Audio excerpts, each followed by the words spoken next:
একদিন রাসূলুল্লাহ সাল্লাল্লাহু আলাইহি ওয়াসাল্লাম মসজিদের পাশ দিয়ে হেঁটে যাচ্ছেন, মসজিদে নববীর পাশ দিয়ে। তখন সাহাবায়ে কেরাম রাদিয়াল্লাহু আনহুম আজমাইন তারা মসজিদের মধ্যে বসে একটা বিষয় নিয়ে কথোপকথন করছিলেন। তো নবী সাল্লাল্লাহু আলাইহি ওয়াসাল্লাম জিজ্ঞাসা করলেন যে তোমরা কি নিয়ে কথা বলছো, তোমরা কি নিয়ে কথোপকথন করছো?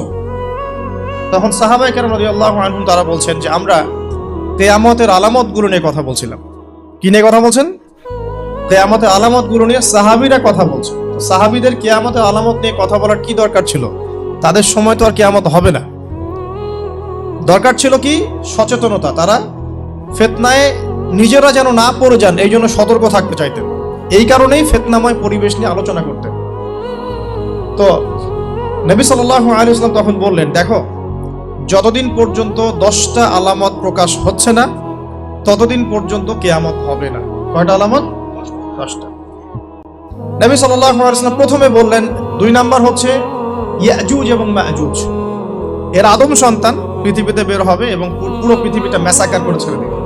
আর মাসিহুদ দাজ্জাল, ইয়াজুজ আর মাজুজ। 3 হচ্ছে ঈসা ইবনে মারইয়াম। ঈসা ইবনে মারইয়াম যতক্ষণ পর্যন্ত না আসছেন, পৃথিবীতে আবার ইউটার্ন না করছেন এবং তার হাতে মাসিহুদ দাজ্জাল নিহত না হচ্ছে, কিয়ামত হবে না। 4 দাব্বাতুল আরদ, অর্থাৎ পৃথিবীর ভিতরে একটা প্রাণী আছে, মাটি ফেরে এই প্রাণীটা বের হবে কিয়ামতের আগে আগে, এবং এই প্রাণীটা মানুষের সাথে কথাবার্তা বলবে, কথা বলতে পারা প্রাণী। এই যতক্ষণ বের হচ্ছে না কিয়ামত হবে না ইনশাআল্লাহ তাআলা। কটা বললাম? 4টা। 5 হচ্ছে দুখান বা ধোঁয়া। এই পুরো পৃথিবীর আকাশটা একটা নির্দিষ্ট সময় পর্যন্ত ধোঁয়ায় ছেয়ে যাবে এবং হতে পারে, আল্লাহু আলাম, হতে পারে যে সূর্যের আলো পৃথিবীতে পৌঁছাবে না, এমন ধোঁয়া হতে পারে। পুরো পৃথিবীটা ধোঁয়ায় ছেয়ে যাবে, যে সূরা দুখানের মধ্যেও বলা আছে। এটা 5। 6 নম্বরে নবী সাল্লাল্লাহু আলাইহি ওয়াসাল্লাম বলছেন যে একটা ভূমিকম্প হবে পৃথিবীর পূর্ব দিকে। পৃথিবীর পূর্ব দিক মানে এই যে ভারত, পাকিস্তান, বাংলাদেশ, শ্রীলঙ্কা, ইন্দোনেশিয়া, ঠিক আছে, এই সিঙ্গাপুর, এই যে কন্টিনেন্ট, মালয়েশিয়া, এটা পৃথিবীর পূর্ব দিক। এদিকে একটা ভূমিকম্প হবে। তারপরে 7, পৃথিবীর পশ্চিমে একটা ভূমিকম্প হবে। পশ্চিম মানে বোঝেন না? পশ্চিমা বিশ্ব না, সৌদি আরব। পশ্চিমা বিশ্ব, ব্রিটেন, ফ্রান্স, জার্মানি, তারপরে রাশিয়ান কন্টিনেন্ট, হ্যাঁ, ইউক্রেন, এইদিকে আপনার আমেরিকা, এই পুরো পশ্চিমা বিশ্ব, এখানে একটা ভূমিকম্প হবে বড়। এবং এগুলো এমন হবে যেগুলোতে ভূমি মাটিতে ধসে যাবে, মাটিতে ডুবে যাবে। ভূমিকম্প না, ভূমিধস। 8, পৃথিবীর মাঝখানে মধ্যপ্রাচ্যে একটা ভূমিকম্প হবে, যেখানে আমাদের সো কল্ড আমিরুল মুমিনিনরা থাকে, যারা আমেরিকা এবং ইসরায়েলের বন্ধু, এদের এখানে একটা ভূমিকম্প হবে ইনশাআল্লাহ তাআলা। আর 9, ইয়েমেন থেকে একটা আগুন বের হবে। ইয়েমেন থেকে একটা আগুন বের হবে, যে আগুন মানুষকে হাসরের মাঠের দিকে তাড়িয়ে নিয়ে আসবে। আরেকটা বলেছেন 10 নম্বর, যেটা এই মুহূর্তে আমি ঠিক মনে করতে পারছি না। তো এই 10টা আলামতের কথা নবী সাল্লাল্লাহু আলাইহি ওয়াসাল্লাম বলেছেন, না হওয়া পর্যন্ত, এই 10টা আলামত না আসা পর্যন্ত কিয়ামত হবে না। ঠিক আছে? আচ্ছা, এখন এই 10টার মধ্যে সবচেয়ে বড়টা কি?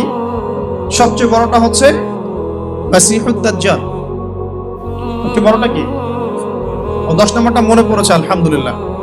সূর্য উঠবে পশ্চিম দিক থেকে। সূর্য উঠবে পশ্চিম দিক থেকে, তাহলে আর সময় নাই, পৃথিবীর সময় শেষ। এই 10টা মনে থাকবে? আসেন বলি। প্রথমে কি? দাজ্জাল। তারপরে ইয়াজুজ আর মাজুজ। 3 নাম্বার ঈসা ইবনে মারইয়ামের প্রত্যাবর্তন। 4 নাম্বার দাব্বাতুল আরদ, জমিন থেকে প্রাণী বের হয়ে কথা বলবে মানুষের সাথে। ঠিক আছে? 5 নাম্বার কি বললাম? ধোঁয়া, দুখান। ঠিক আছে? 6, 7, 8, 3টা ভূমিকম্প, পূর্ব দিকে একটা, পশ্চিমে একটা, পৃথিবীর মাঝখানে একটা। 9 নাম্বার ইয়েমেনের নাম শুনেছেন? ওই যে যেখানে সৌদিরা বোম মারছে আর কি, ইয়েমেনের বাচ্চাদেরকে বোম মেরে হত্যা করছে না, জানেন না খবর?